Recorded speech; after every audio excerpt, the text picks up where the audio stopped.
Depuis l'UFC 302 de Singapore contre Islam Makhachev, l'organisation utilise des nouveaux gants. Quelles sont les améliorations supposées? Quels sont les premiers avis? Que pourrions-nous espérer pour la suite? Ce sont des questions qu'on se pose avec Brian juste après l'intro. Yo, this is Dustin Poirier. Bienvenue à Fight Minds. Bienvenue sur Fight Minds.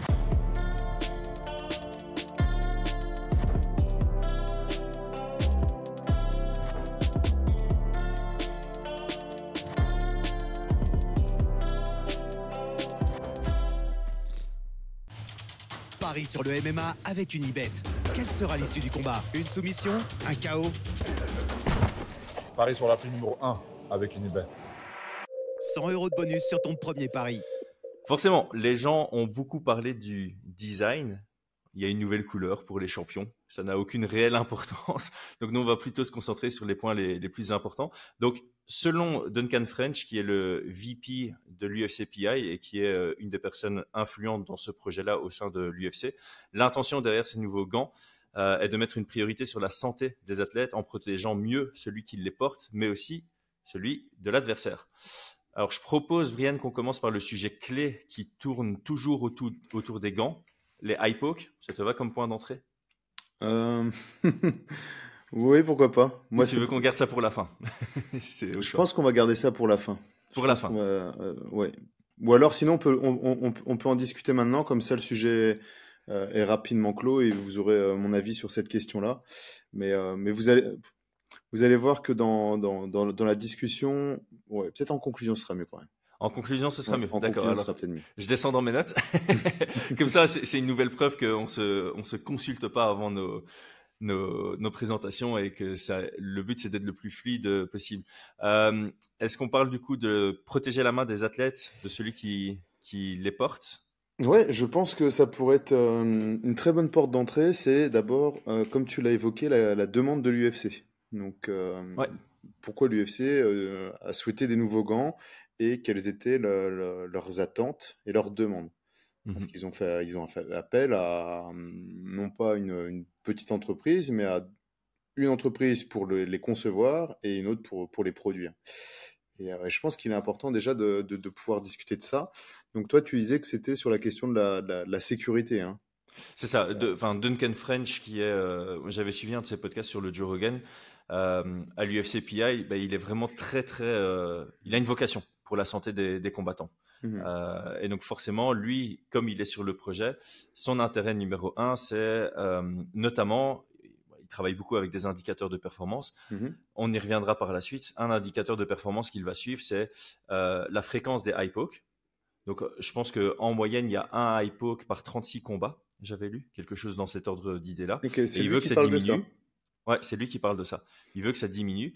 Et il veut aussi, par exemple, par rapport au eye poke, que le temps moyen d'une pause liée à un eye poke diminue. Pour l'instant, le temps moyen, c'est 50 secondes et il veut aussi que ça diminue. Donc, ok, bon. Il y a vraiment quelqu'un derrière le projet qui met l'accent sur la sécurité des athlètes, la santé des athlètes et qui aura aussi des indicateurs de performance qui vont driver ce projet pour continuer à l'améliorer de jour en jour. Ok, je pense pas qu'il soit. Je pense qu'il a peut-être été consulté, mais en tout cas, je ne pense pas qu'il soit derrière la conception. Pour moi, l'UFC, en tout cas, ce qu'a dit son président Dana White, et je pense qu'il a un peu plus de pouvoir, c'est qu'il y a deux choses qui sont attendues. C'est, comme tu l'as dit, la sécurité, safety, et la performance.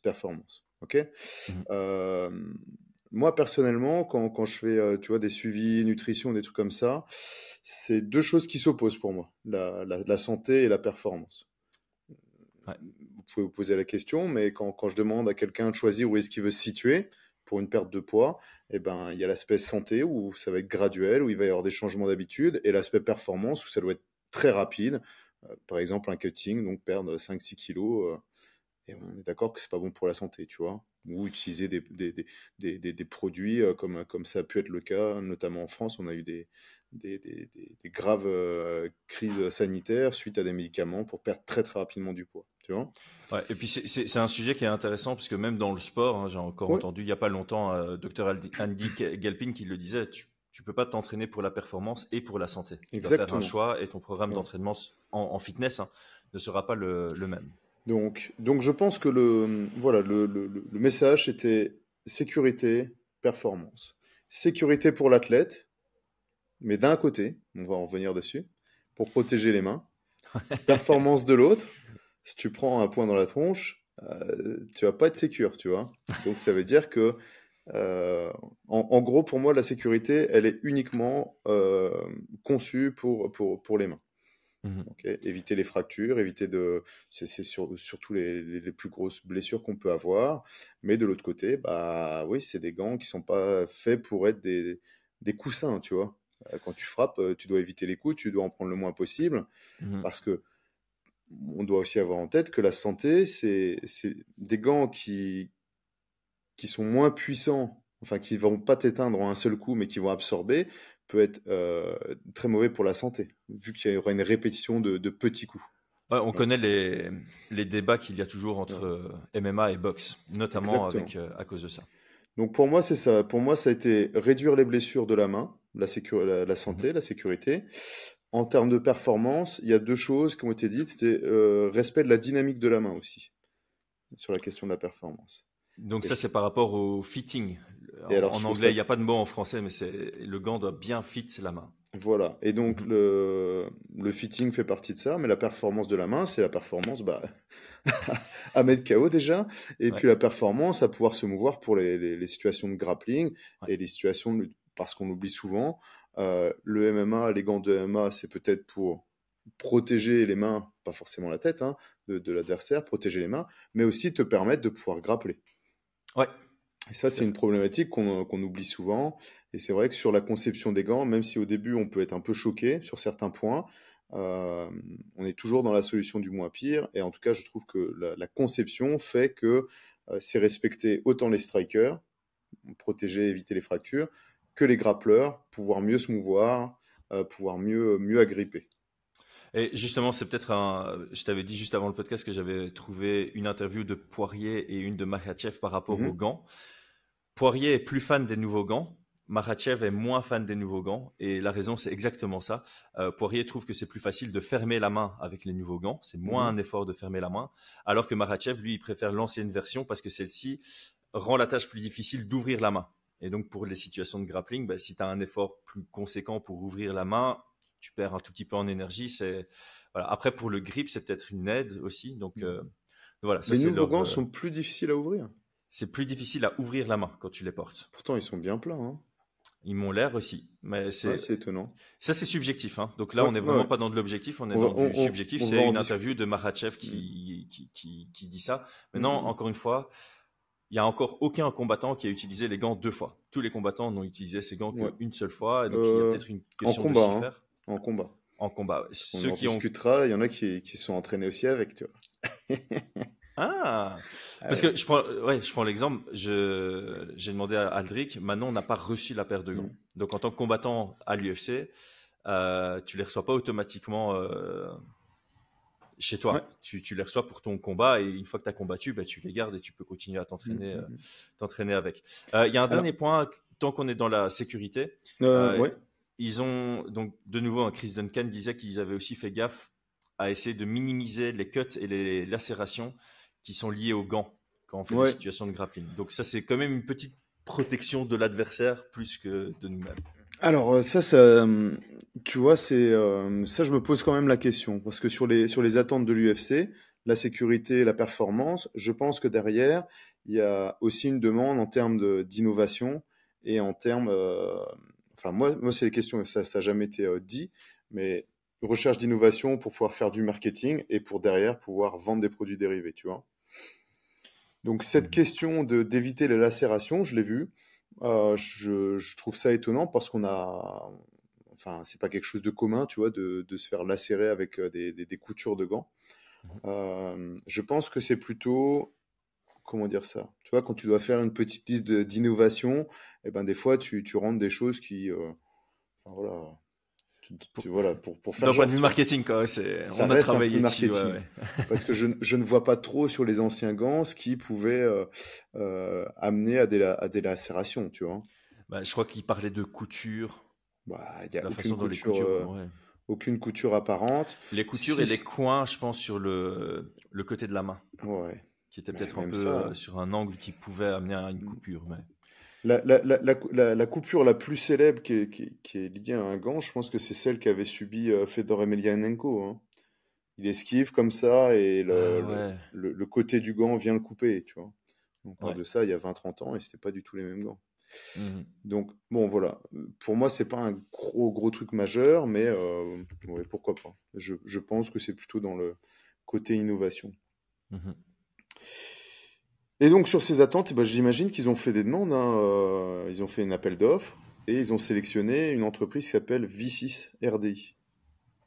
Mhm. C'est un équipementier qui est spécialisé dans la sécurité surtout de la tête, étonnamment, et qui fait surtout des casques pour les footballeurs américains, tu vois. Ah, Casques. et ça aussi, il y a une vraie science derrière, hein. Ouais, ouais. Mhm. Donc moi, je t'avoue que je m'attendais vraiment à de la nouvelle technologie un petit peu, tu vois, sur les gants, sur les mousses et tout. Et mais on va discuter. Moi, je comprends les choix.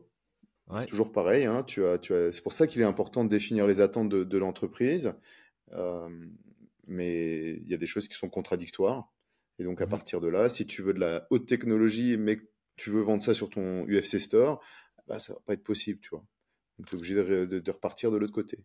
Tu veux protéger la tête des athlètes, par exemple, éviter de les mettre KO. euh, et en même temps, tu veux de la performance dans un sport où c'est l'objectif, bah, ça va pas le faire. Mhm. Tu veux éviter les eye poke, mais en même temps permettre aux grappleurs de pouvoir s'exprimer, c'est des choses contradictoires. Mhm. Donc c'est pour ça que derrière, encore une fois, on va avoir des solutions qui peuvent nous interpeller. On en reviendra dessus sur les HIPOC. Mais avec le recul, c'est souvent la solution du moins pire qui a été choisie et qui font une paire de gants de ce qui peut se faire de mieux, entre guillemets. Ok. Ouais, ouais. Intéressant d'avoir déjà ton angle là-dessus. Ce qu'il y a de bien dans ce Ah, podcast, c'est que oui, on a fait une petite Simon Sinek là. On a commencé avec le pourquoi. Le ouais. pourquoi est-ce qu'il y a ce nouveau projet. Et maintenant, on va parler du comment. Comment est-ce que ça a été conçu. Et puis, on arrivera à la conclusion. Euh, c'est le bon moment pour partager des écrans. Oui. Alors le comment, je te propose qu'on fasse un petit comparatif Ouais, entre les deux paires de gants. vas-y. Ok. Alors, je partage. Et on va garder quand même l'idée du débat à avoir sur le côté marketing, vente, l'influence que ça a pu avoir sur leur choix. Comme tu disais, s'ils veulent Ouais. le vendre sur leur store, il faut qu'ils puissent faire une marge. Et soit ils font des gants ultra innovants en point de vue de technologie et du coup ils doivent les vendre cher et donc ils font moins de volume, Mhm. ou bien ils doivent aller vers des solutions un peu plus cheap pour pouvoir en vendre plus. Et ce serait un peu... ouais. Mhm. On Oui, en parlera à la on va en conclusion, parler. mais je trouverais ça triste de penser aux ventes de gants alors que le but c'est de protéger les athlètes et de rendre les athlètes plus performants. Et voilà. Effectivement, on va en parler, mais après, encore une fois, c'est quand on parle de solution du moins pire, bah, financièrement, si l'entreprise va bien, elle peut mieux rémunérer les athlètes. Enfin, il y a tout un truc comme ça. Mais je te rejoins entièrement. Moi, je serais plus pour. On en parlera en conclusion Ouais, de parce ce que que j'ai une j'aurais idée dit. en plus pour eux. On sait jamais qui nous Ça va. écoute. Et tu vois mon écran? Tu Ouais, vois les deux gants qui sont portés? ouais. Bon, je pense que la différence est quand même bien visible Mhm. sur la largeur, en tout cas, des deux gants et sur le fait, on parlait du fitting, en tout cas, que les nouveaux gants UFC semblent beaucoup plus affinés et ils prennent vraiment bien la main, tu vois. Mhm. Donc ça, c'est quand même assez novateur. Euh, le deuxième gros point, est-ce que tu vois ma souris? Ouais, on voit la souris. Ah, ça va. En tout Le... cas, moi, j'espère que Hmm. au post-prod, on le verra aussi, mais a priori, oui. Donc là, on est de dos. Donc effectivement, ils sont beaucoup plus fins. D'ailleurs, ils sont plus légers. Alors sur le poids, Ah oui, ouais. je pense pas que ça a un gros intérêt ou un gros impact. C'est 1,5 onces plus léger, j'avais vu. Mais j'avais pas pris la note parce que je me disais que ça avait pas une si grande importance. Alors peut-être sur des combats de synchrone, peut-être qu'on. Ouais.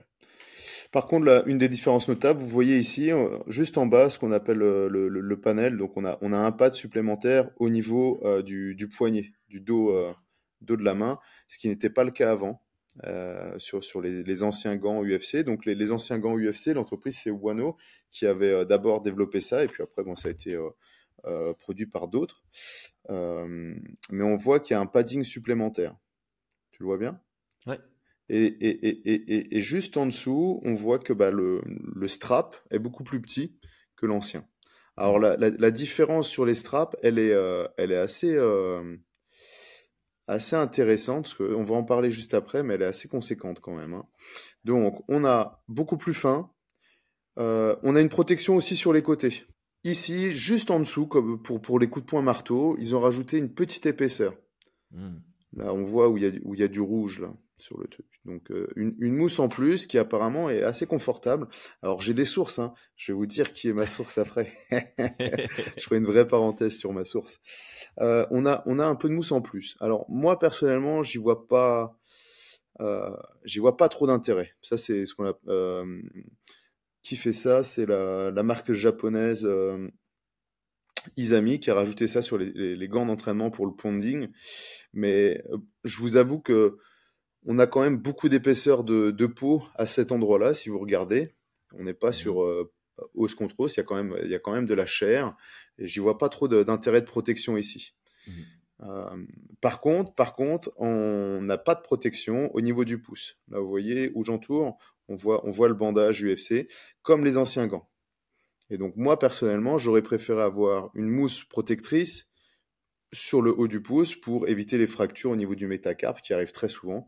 Moi, j'en ai une, par exemple, que j'ai eu en combat. Et qui est assez, ouais, comme tu l'as dit, celle-ci est récurrente. Moi, j'ai jamais entendu quelqu'un qui s'était blessé sur un coup de marteau ou sur un spinning back fist. Au contraire, sur des crochets ou ce genre de frappe où tu viens toucher avec la boule de ton pouce, métacarpe. Je suis très mauvais en anatomie. J'aurais aimé être bon, mais c'était pas, on voyait pas ça en Belgique. Ouais, ça arrive plus souvent. Ouais. Alors, autre différence notable, c'est la fermeture. Donc là, on est sur les anciens gants. Les anciens gants, c'est un long strap et ça s'enfile directement et il faut faire le tour. Le principal problème de ces longs straps, c'est que ici, vous pouvez passer, c'est difficile à fermer, on peut passer les doigts à l'intérieur sur les anciens gants UFC. Là, on est passé sur autre chose avec les nouveaux gants sur la fermeture. Je vais vous montrer après un peu. Voilà, vous voyez les nouveaux gants? Donc c'est un strap croisé comme ça. Ça c'est novateur. C'est la première fois que je vois ça. Et l'intérêt, comme tu dis, c'est pour parce que j'avais vu ça aussi dans leurs objectifs, c'est pour minimiser la fréquence des grappleurs qui viennent prendre l'intérieur du gant de l'adversaire dans des séquences de grappling. On pense évidemment, enfin moi le premier truc auquel je pense c'est Rothwell. Non, c'est Rothwell contre ah mince, je sais même plus contre qui. Rothwell qui avait gagné avec une guillotine, mais il avait attrapé l'intérieur de son propre gant. Ouais, bah il y a eu la guillotine et ça c'est pas interdit. Attraper l'intérieur du gant adverse, c'est interdit. De son propre gant, ça ne l'est pas. Et son propre gant, c'était pas interdit. Je pense que maintenant, ça faudrait que j'aille revoir ça. Il y a eu des suspicions, entre guillemets, vis-à-vis d'Islam Makhachev qui aurait agrippé sur pas mal de techniques l'intérieur de gants et que ça sera un peu une technique vicieuse parce qu'il y a eu des vidéos à l'entraînement où il montre quand il prend à l'intérieur. Tu vois. Mais bon. Alors, prêt à tout pour gagner.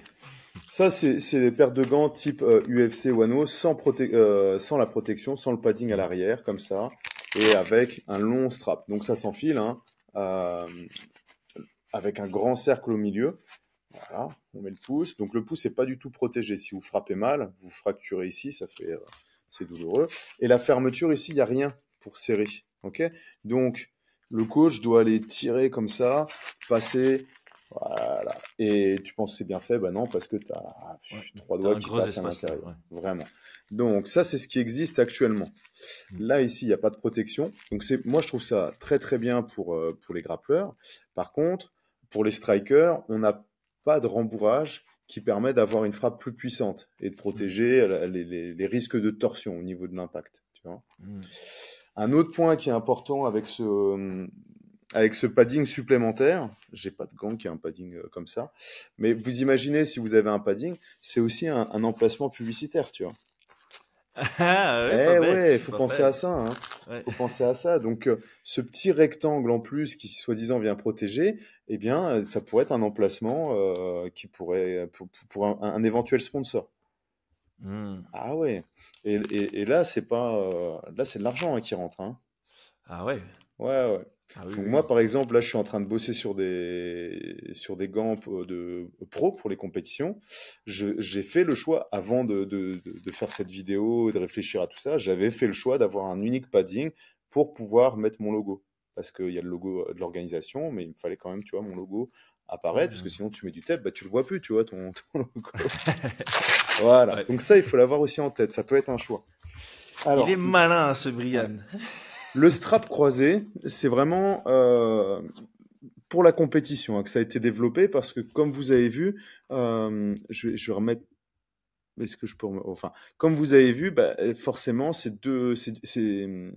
ça s'ouvre facilement, tu vois. Ça veut dire qu'il y a deux straps et tu as un côté qui part, l'autre côté qui part, donc il faut qu'il y ait un tape autour. Mhm.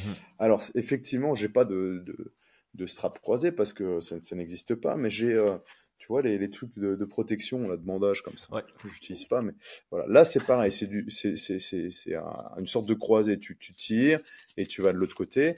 Et effectivement, ici, tu auras moins, entre Ah. guillemets, tu vois. Par contre, le problème, c'est que moi, je trouve sur ces gants-là, ça reste des gants professionnels, c'est que tu as besoin d'avoir quelqu'un qui vient tirer, passer un, puis deux. Tu vois. Donc, tu as besoin de ton coach pour le faire.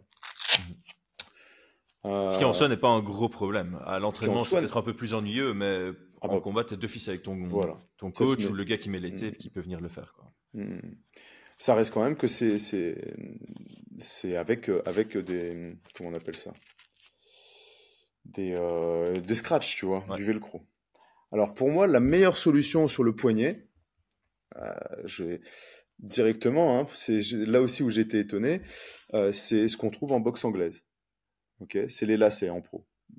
En boxe anglaise, ils mettent des lacets et c'est ce que je trouve le plus judicieux.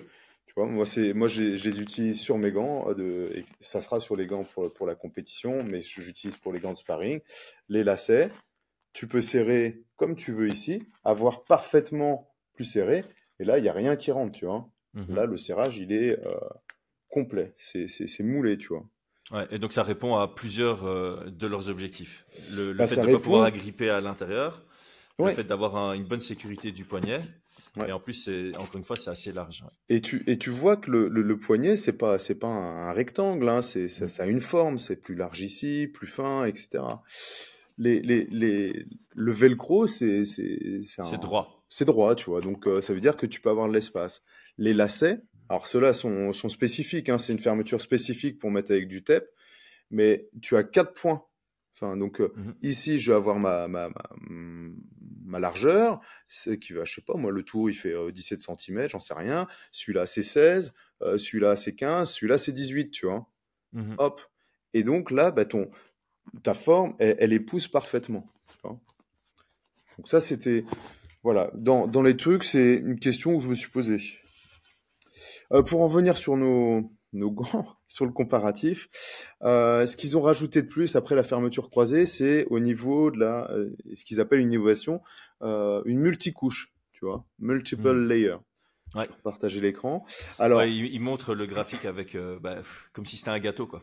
ouais. Plusieurs couches, ouais. Et alors, ce multiple layer, entre guillemets, qu'on voit ici, ça n'a rien d'innovant, hein. C'est quelque chose qui est utilisé dans les gants de boxe anglaises et c'est très très intéressant parce que vous pouvez mettre différentes mousses, différentes épaisseurs de mousse. Mhm. Donc ceux qui aiment vraiment, qui s'intéressent aux gants, bah, les meilleurs gants de boxe anglaise, c'est les Winning, hein, les gants japonais. Et la mousse, c'est de la mousse japonaise. Et en fait, il n'y en a pas beaucoup hein, qui les ont ouverts leurs gants, mais ceux qui ont osé, il y a un choix qui va être fait. Par exemple, on va avoir une mousse type un peu gel, très proche des métacarpes, très dure, qui va permettre d'absorber la dernière puissance. Puis au fur et à mesure, la mousse va devenir de plus en plus molle, tu vois. Mhm. Donc là, par exemple, le menton, ça va être absorbé. Et puis avant d'arriver au niveau des os, et là, il y a une grosse absorption qui est faite avec une mousse beaucoup plus épaisse. et non pas l'inverse. Tu vois. Ok. Donc, c'est pas une innovation, mais c'est un bon choix. Ok. Tu vois ce que je veux dire? C'est Oui, que oui, tout à fait. Et en fait, ils ont réduit, puisque bon, les gants de boxe anglaises, évidemment, c'est plus épais. Et donc là, ils ont dû réduire le nombre de couches, mais avec un peu la même technologie pour que ça tienne sur 4 os. voilà. Alors là, si tu vas sur leur site à V6, ils ont mis en place une nouvelle technologie dans leur casque qui est une sorte d'impression 3D pour absorber, tu vois. Mhm. Et ça aurait pu être intéressant en soi. Et alors, il y a une marque qui a développé ça, une marque de gants, de mousse à impression 3D. C'est Hayabusa, tu vois. Ah oui, oui. Et C'est vieux, ça, hein. de quoi? La La marque marque, ou... ouais, ouais. Oui, c'est vieux, oui. Bon, Ouais. oui, je sais pas si c'est vieux, mais en tout cas, cette marque-là, on aurait pu avoir ça, tu vois. Une Mhm. sorte d'impression. Est-ce que je vais vite faire regarder si je le trouve. L'impression 3D. Euh, 3D FOAM si je mets. Voilà. Est-ce que là, tu vois? Ouais. Bon, on voit pas très bien, il n'y a pas les images, hein. C'est ces nouveaux gants-là. Et en fait, c'est une sorte, là on le voit un petit peu sur la toute petite image, une sorte de nid, comme un nid d'abeille. Ah oui. Une nouvelle mousse comme ça, d'impression 3D. Mais on en revient sur ce qu'on disait. Est-ce que c'est possible de le faire en grande quantité? Est-ce que c'est réellement intéressant? Euh, c'est On en toujours ça. arrive à ce sujet-là, donc. Mm, mm. Sur la question du coût. Sur Effectivement, la question du coup, ouais. aujourd'hui, tout ce qui est de qualité, de haute qualité, ça a un coût. Et quand tu dois produire en grande quantité, bah forcément, ça devient vite coûteux. Et si en Mm. plus de ça, ton objectif, c'est de revendre aussi derrière, il faut que ce soit... Et encore, je ne sais pas si c'est vraiment une question qui vaut se poser, parce qu'il faut que ce soit accessible, il faut que ce soit que les gens puissent se l'acheter. Mais Bah, t'as vu les prix?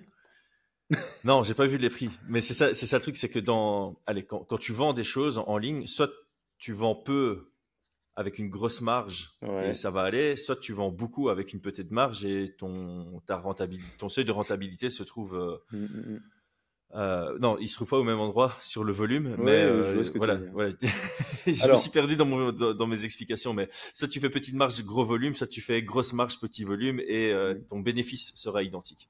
Donc moi je pense qu'ils sont sur grosse marge, petit volume. Les gants précédents de l'UFC, c'était 119 $, donc 110 €. 119. Les anciens gants.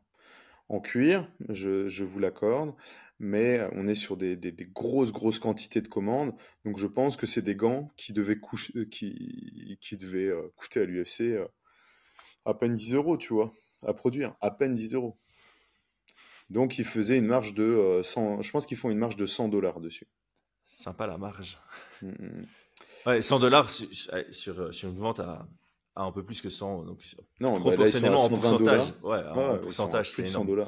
Parce que voilà, 100 $ de marge sur un iPhone, c'est petit parce que tu vends ton Ouais, iPhone ouais, ouais. à Non, 1500. non, Mais là, là, c'est 100 c'est- $ sur 120 €. Ouais, je pense que c'est multiplié par 12. Ouais. Là, sur les nouveaux gants, on est à 220 $. Et pour être honnête, je pense pas, je pense que là, ils font fois 22. tu penses pas qu'en production, ça coûte plus cher que les anciens gants, Non, mais qui se permettent du coup de les vendre quand même plus cher? je pense, oui. Alors, je pense qu'il y a quand même eu un contrat assez conséquent avec V6 pour le développement et tout, et je pense que c'est surtout lié à ça, tu vois. Ah ouais, oui, évidemment. Je Évidemment, il y a le pense que coût de prod, V6, mais il y a le coût de voilà. conception. Ouais. Je pense que V6 a dû bien taxer, tu vois. Ça a dû payer, voilà, ça devait être un coût très important pour pas forcément un travail non plus phénoménal, tu vois. C'est pas, ils ont pas révolutionné le game comme le sous-entend Dana White. Mais non, la Oui. marge est là. C'est l'UFC, les gars, hein, la marge, voilà, ils savent ce que c'est, quoi. Ouais, il pouvait. En plus, enfin, je veux dire, même si la conception, il pouvait se permettre de mettre 1 million de Ouais, dollars dans la si. conception. Il y a un truc nouveau aussi. Ils ont mis à l'intérieur une sorte de puce, une puce NFC. Oui, ouais, juste.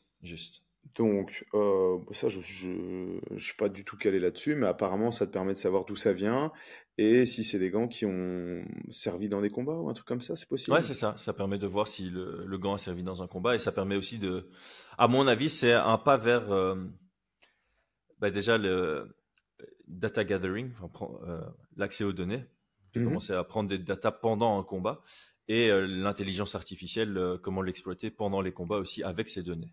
Ouais, je sais pas si ça va être sur ce plan-là. C'est peut-être possible que ça soit aussi sur la revente de gants, tu vois, des gants de Mhm. collection.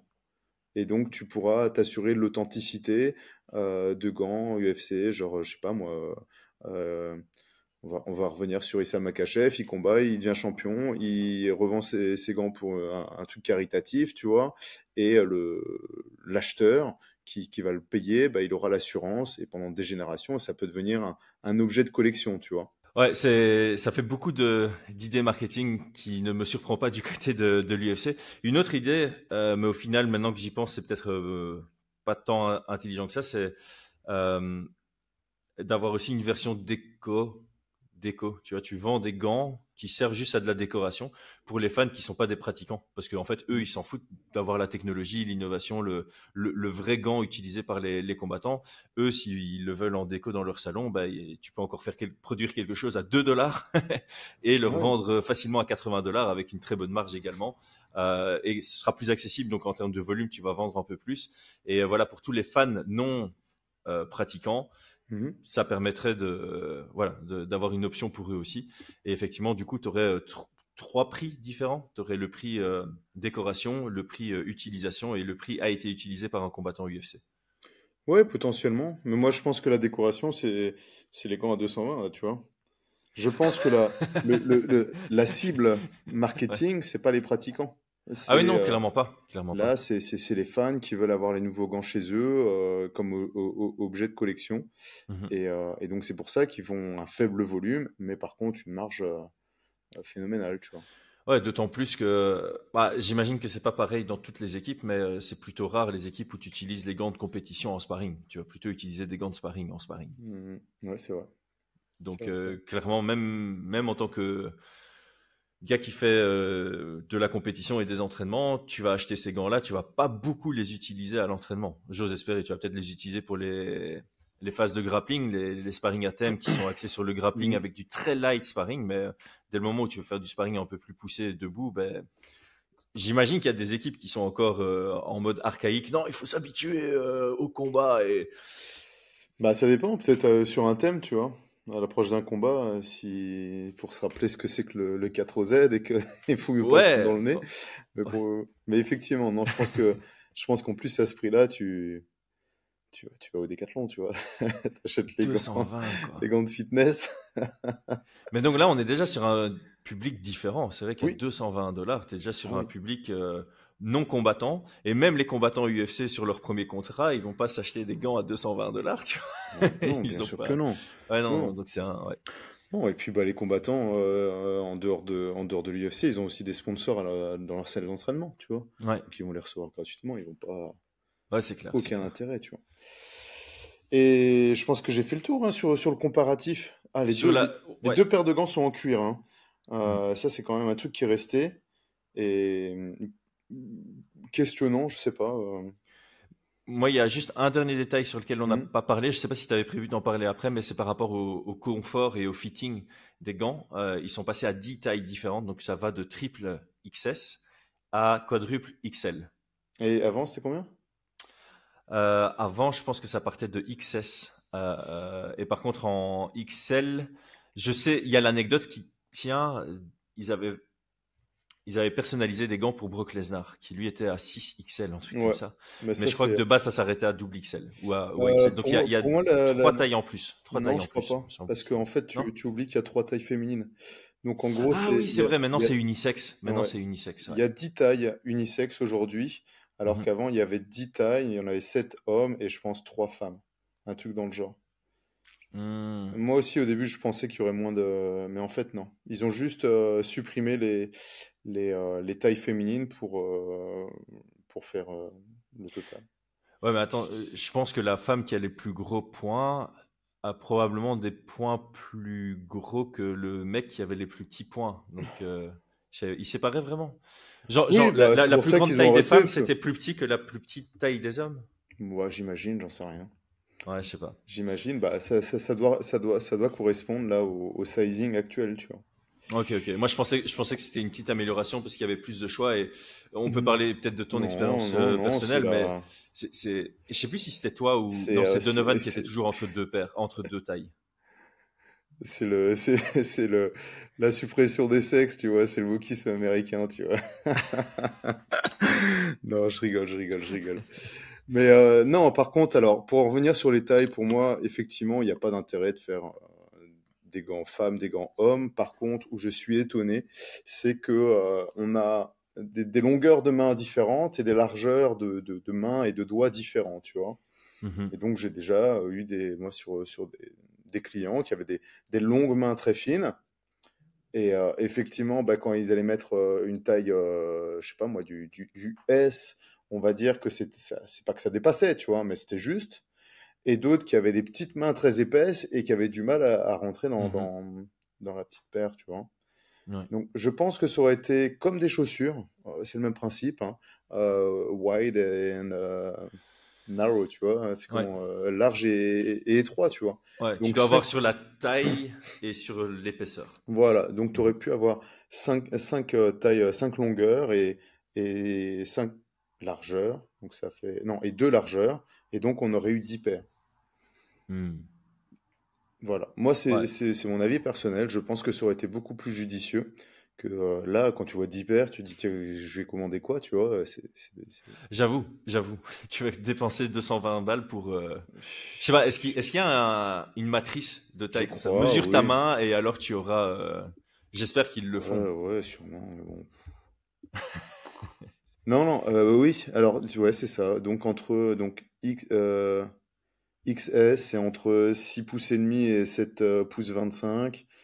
S, c'est entre 7 pouces 25 et 8 Ok. pouces. Donc, c'est le tour de main, tu vois. En parlant de ça, on n'a aucune affiliation, aucun sponsor avec ça. Ça me fait juste penser que moi, j'achète les chaussures de mon fils et bientôt de ma fille sur Petit Pas de Géant, qui te demande les centimètres en largeur et en longueur des pieds de ton enfant, et ça te Hmm. trouve les paires qui sont adaptées par rapport à sa Ah oui. propre taille. Et il te pose aussi la troisième question qui est euh, sur la hauteur du pied.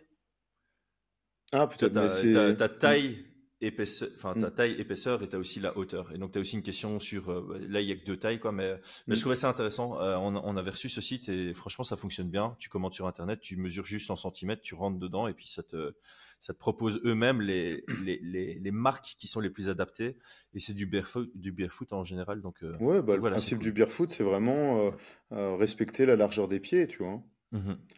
On a ça aussi pour les chaussures de lutte. Si vous faites de la lutte, il y a par exemple chez Nike, euh, vous allez voir sur les paires, alors j'ai oublié, il y a Inflict 3, je pense que ça s'appelle, qui est une paire assez large, qui est idéale pour l'entraînement, la Nike Inflict 3. Et par contre, les dernières qu'ont sorti Nike, les Tawa, je crois, qui ressemblent un petit peu aux chaussures de Saiyan, tu vois, dans Dragon Ball, qui sont un peu pointues. Et ça, faut pas acheter ça pour l'entraînement, quoi. Ça fait mal aux pieds. Mais par contre, pour la compétition, c'est le top parce que tu as ton pied qui est bien compacté, tu vois, et tu es beaucoup plus précis sur tes points d'appui. Donc là, Mhm. encore une fois, d'un côté performance, de l'autre côté santé. Mais faire un entraînement dans les chaussures de lutte qui sont trop serrées, trop pointues, au bout de 20-30 minutes, t'as mal, tu vois. Par contre, dans des chaussures un peu plus larges, une taille au-dessus, t'es à ton aise, quoi. Voilà. Ouais, il faut mettre le prix, mais le confort, la santé, la performance, Ouais. ça a un coût. Mm, mm, Et mm. en plus de ça, normalement, quand tu as la qualité, tu peux les amortir sur plus de temps aussi. Vaut-il mieux acheter une paire à 200 balles, mais la garder pendant 3 ans, ou une paire à 40 balles que tu vas garder 3 mois et que tu vas changer tous les 3 mois? Tu fais le Mm, compte sur mm, le mm. long terme, ben, c'est la paire la plus chère en one shot qui sera plus rentable. Il Euh, il y a une phrase comme ça, tu sais, des personnes âgées qui disent comme ça, non, je suis trop pauvre pour acheter un truc qui coûte pas cher, tu vois, pour acheter du premier prix. du cheap, ouais. Ouais, je sais plus, c'est une expression, voilà, I'm quand too t'as pas, poor to buy cheap, ou un truc comme non, ça, à c'est mon en avis. Ouais. français que c'est Ah, l'expression. Oh, je sais plus, mais en tout cas, voilà, c'est une expression que les anciens ils disent, quoi. Ok. Non, Je suis non, trop pauvre pour acheter du bon marché. Ou un truc voilà, comme ça. pour acheter du bon marché. Ça doit être un truc dans le genre. Et en fait, effectivement, il faut mieux économiser pour avoir des bonnes chaussures, payer ça cher et les garder pendant 10 ans que acheter un truc que tu garderas un an, quoi. Ouais, c'est marrant, j'ai eu cette conversation hier avec le frère de ma femme par rapport aux nouvelles chaussures qu'on a, qu'on Eh, a achetées. On a acheté des Vivo Barefoot et franchement, en termes de qualité, elles tiennent super longtemps. Encore une fois, pas d'affiliation, pas de sponsoring, même si quelqu'un qui travaille chez Vivo Barefoot et qui nous entende, on est intéressé. ah, Euh, moi pas. revenons peut-être sur le sujet. Alors, on revient Il sur le y a les sujet. iPoke, il y a les iPoke et il y a ta Ouais. source. C'est Alors, les deux on va sujets qui nous commencer restent. par le retour d'un pro qui les a utilisés, tu vois. Donc, je voulais vraiment faire une parenthèse là-dessus parce que c'est pour le remercier aussi. C'était Laure Lapillus qui m'a fait son retour sur les gants après les avoir utilisés en combat et puis après les avoir utilisés à l'entraînement. Donc, source de tout premier ordre parce qu'en plus il a testé les différentes les deux différentes paires de gants, tu vois. Donc, son retour, pour lui, c'est tout d'abord quand il a reçu, il les a trouvés très très fins. Il était un peu inquiet. Il s'est dit, wow, ça a pas l'air bien épais. Pas inquiet de boxer avec quelque chose de fin, mais sur la protection de ses propres mains. Euh, En boxe, hein, souvent on dit que certains combattants ont des mains fragiles et qu'ils doivent vraiment bien les protéger. On pense à Mayweather. Je pense pas que c'est parce qu'ils ont des mains fragiles en fait. Comme Taylor Lapillus, il a pas des mains fragiles. Moi c'est pareil, je protège très très bien mes mains. C'est parce que ça tape trop fort, tu vois. C'est une réalité. Et je pense que Taylor, bah ouais, à force de taper, ça tape trop fort. T'as intérêt vraiment quand tu frappes un os de la mâchoire avec des petits os, c'est les petits os qui pètent, tu vois. C'est normal, quoi. Donc c'était sa première inquiétude, et en fait il s'est rendu compte que non, il était très satisfait de la protection pour ses propres mains. Ok. Voilà, donc son retour c'est la protection des mains, ça absorbe très très bien. Par contre effectivement, tu le sens beaucoup plus quand tu prends un point dans la figure, beaucoup moins épais. Donc les objectifs sont remplis. Sur base du feedback de Taylor, les objectifs de base de l'UFC de protéger la main et d'augmenter la performance. En d'autres termes, majorer le nombre de KO, ça répond bien à ça. Et effectivement, ça semble logique parce que dans le choix des mousses, comme je te disais au début, sur les gants Winning, ou si vous achetez tu vois, les paddings de gel pour protéger vos Kento, c'est souvent du silicone. C'est une mousse qui est, enfin là c'est du silicone, mais on va avoir des mousses très très dures qui vont vraiment absorber un maximum. Si vous prenez quelque chose de très mou avec beaucoup d'air à l'intérieur, la frappe qui arrive, ça va rentrer, et puis ça va traverser, hein. Aussi simplement que ça. Donc voilà, donc ça paraît dur, au toucher on se dit, ouais, je vais faire mal, oui, mais pas à ta main, voilà. Ouais, c'est ça, tu te dis, quand tu reçois les gants, tu te dis, ouais, je vais faire mal et je vais me faire mal, mais en fait tu vas juste faire mal. Voilà, et donc on rejoint un petit peu, je pense, les objectifs qui étaient premiers pour l'UFC. Voilà sur son retour. Moi, je pense que, alors, si on avance un petit peu, il y a la question des coupures. Eux ont dit que c'était le fait de pas avoir les coutures apparentes qui évitent les coupures, mais je ne pense pas que ces gants-là vont et qu'il y a un intérêt à réduire le risque de coupure, tu vois. Ouais, parce que de toute façon, comme tu l'as dit, c'est tellement rare que tu aies des coupures liées aux gants. Ouais, mais tu aurais pu te dire que il y aura plus de coupures via les coups, tu vois. Genre tu mets une patate ici, ça s'ouvre hein, et ça saigne. Mais c'est pareil, quoi. Si tu gagnes un peu sur coupure, tu gagnes, tu vois. Ouais. Il n'y a pas d'intérêt de vouloir réduire un chemin de victoire qui est légal. Un chemin de victoire, ouais. Sinon, tu interdis les coudes, tu interdis les genoux. Ouais, c'est clair. Voilà. Et tu deviens le PFL. Et tu deviens les genoux aussi, non? Non, j'ai Mais en tout cas, voilà, sur le retour pro, lui, il les a utilisés à l'entraînement. Ils sont beaucoup plus confortables, clairement. Ils protègent bien les mains. Et c'est un premier retour qui est intéressant. Ok, c'est plutôt positif. Et du coup, il nous reste que notre dernier sujet, les iPoke. Alors, j'ai préparé ma question, puisqu'on en avait parlé quand on s'est dit qu'on allait faire cet épisode. Selon toi, est-ce que les eye pokes sont de la responsabilité du combattant, des gants, de l'arbitre, autre ou une responsabilité partagée? Partagé, ah ouais. Ok, Responsabilité alors je vais partagée. mettre dans l'ordre. La responsabilité principale, c'est le combattant. Hmm. Ensuite, le coach.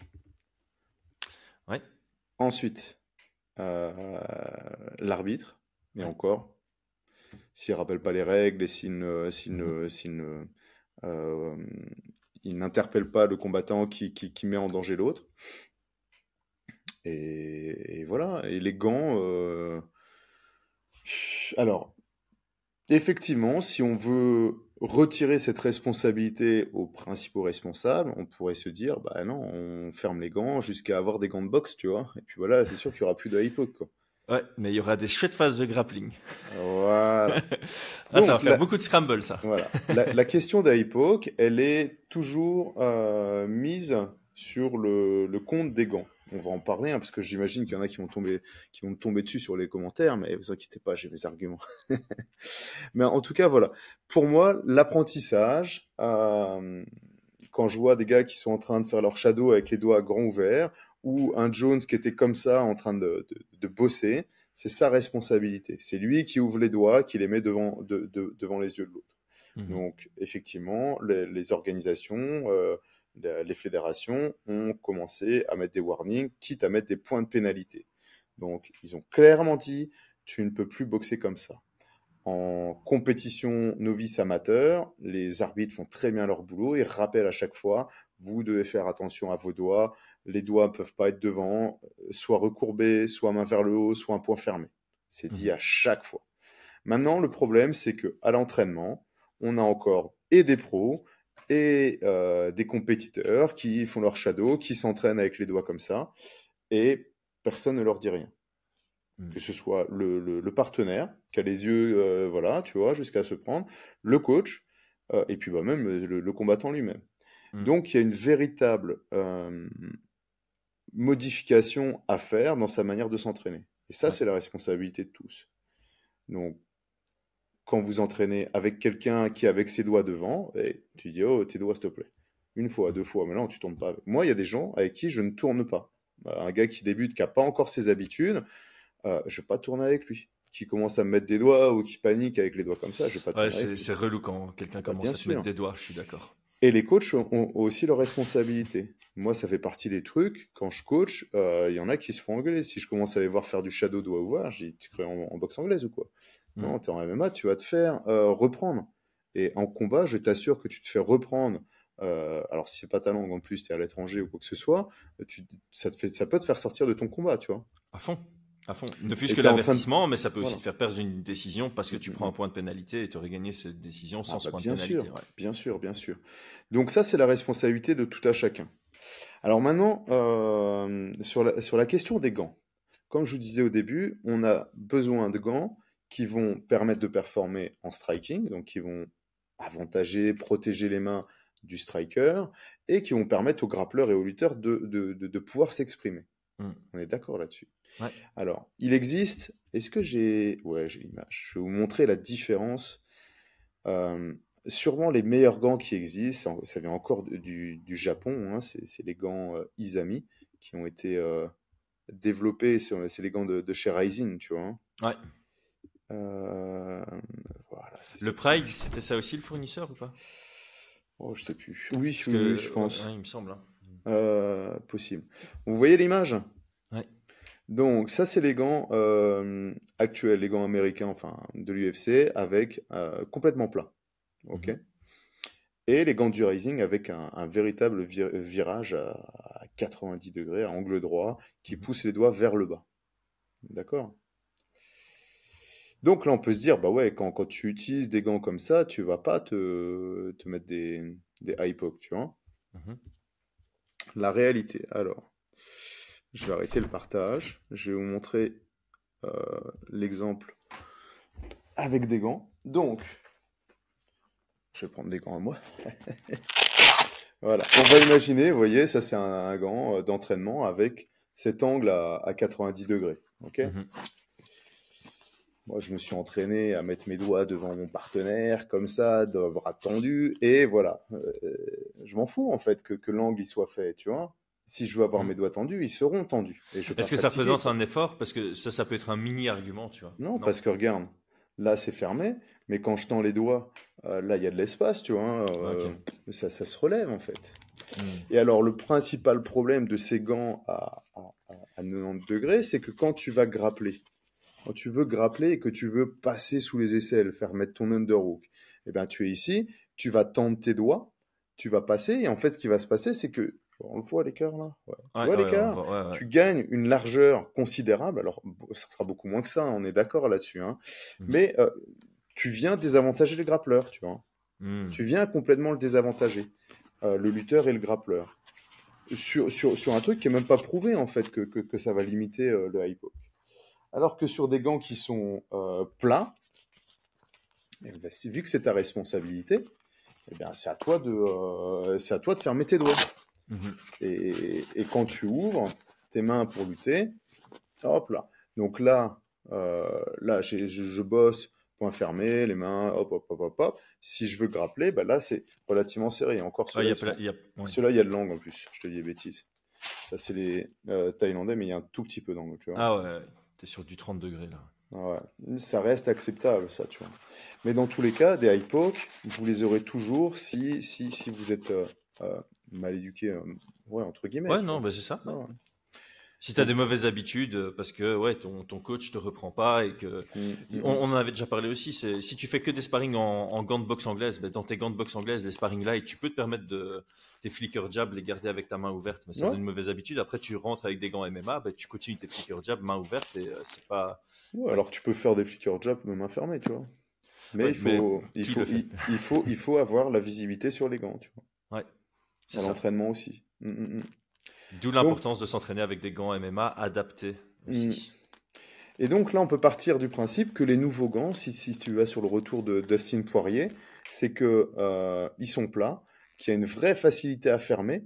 Et j'imagine, hein, mais ça, je trouve ça étrange hein, de la part d'Issam Makhachev. Je suis étonné qu'il y ait une difficulté à ouvrir s'ils sont plats, tu vois. Après, tu sais, ça se trouve, c'était juste le tape qui était différent.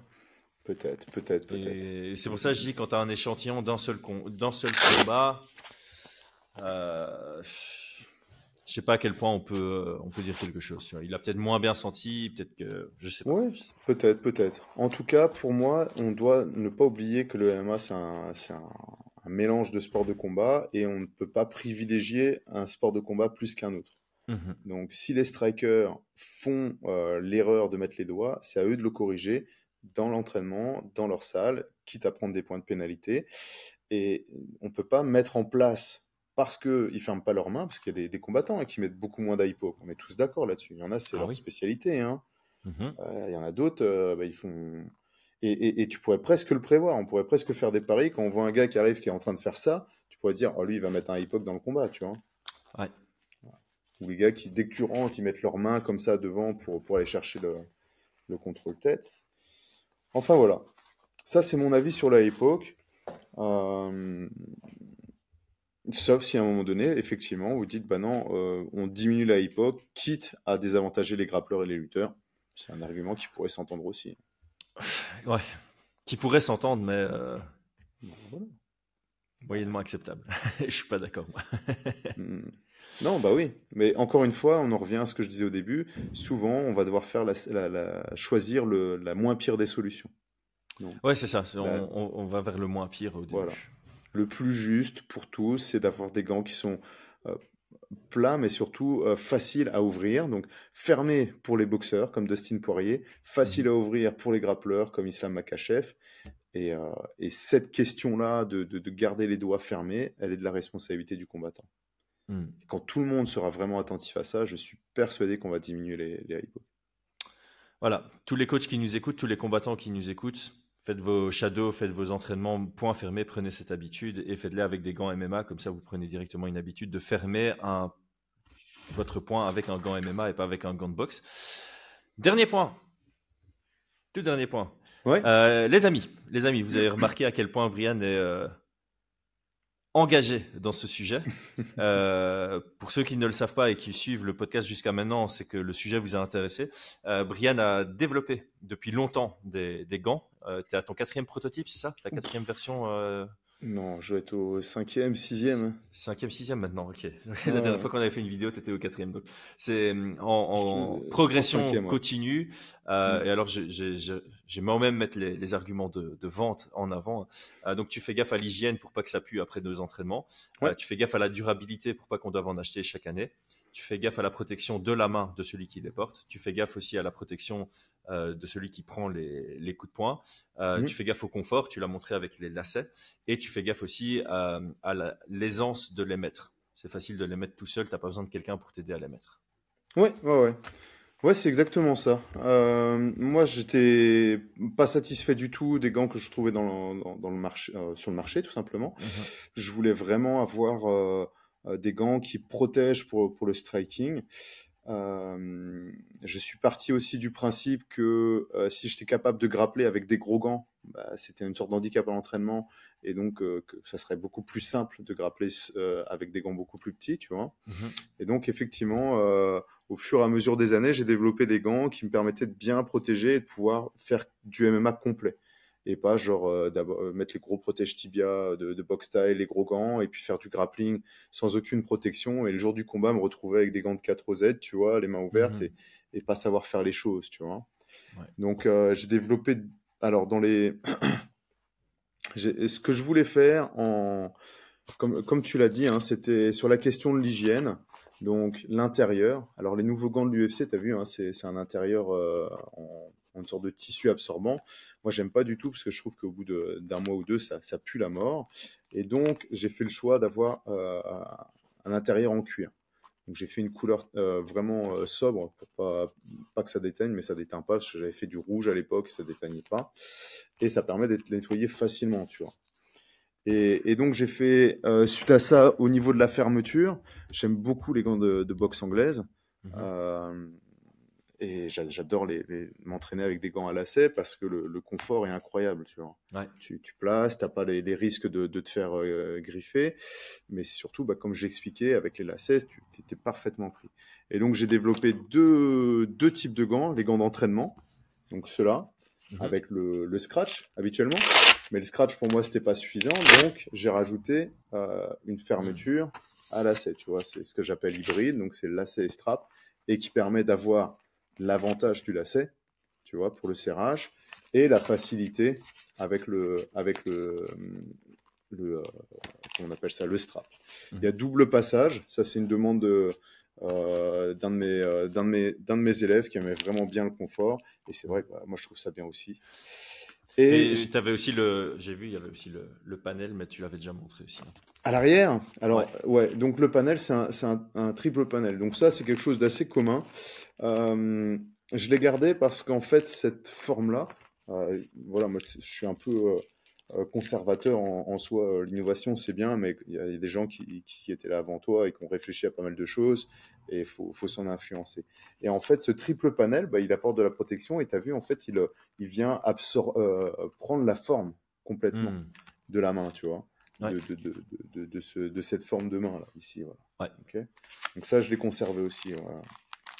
Et puis bah c'est des gants, voilà, bien épais, en boule on dit en France, et qui viennent complètement protégés.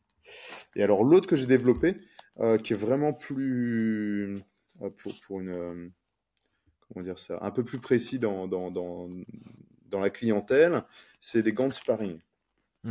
Comme je l'ai dit, le problème des scratchs à l'entraînement c'est bien, mais il y a un risque de se faire râper le visage, griffer, et puis dès que tu as une griffure, une blessure, tu vois, tu peux avoir des infections et tout. Et comme je disais, j'adore les gants à lacets, donc j'ai voulu développer des gants à lacets pour le MMA. Le problème, c'est que... Enfin, pour les sparring de MMA, tu vois.